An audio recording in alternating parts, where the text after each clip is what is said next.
magaalada Laascaanood ee gobolka Sool waxaa ka taagan buuq iyo sawaxan ka dhashay doorashada Puntland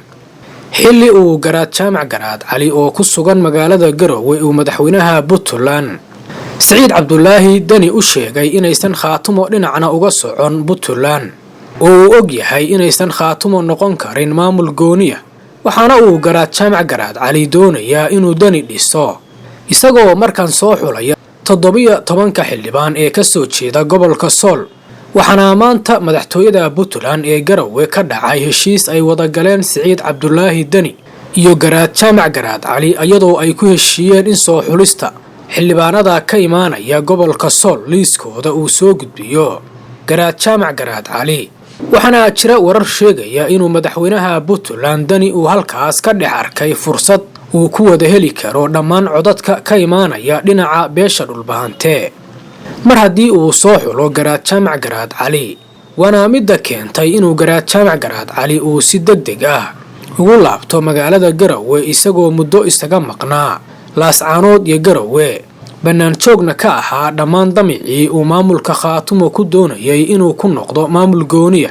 sidoo kale garaad jaamac garaad cali ayaa maalinta berri ah ku wajahan magaalada Laascaanood halkaas oo uga dhawaaqi doono inay soo xulayaan 17 xildhibaan ee ku matali doona Puntland isagoo jeebka ku wata aragti ah inaysan shaqayn karin wax la yiraahdo SSC khaatumo oo aysan xitaa hal gobol oo buuxa aysan gacanta ku hayn sidoo kale garaad jaamac garaad Ismaaciil oo si lama filaan ah dadkii iyo deegaankii looga geliyay dagaal iyo qax ayaa maanta garan la aragtidii loo dagaalamay ayadoo uu dhex taagan yahay shirqool siyaasadeed lamana oga sida uu uga baxsan doono sidoo kale garaad jaamac garaad cali ayaa isagu 15 sano u dagaalamayay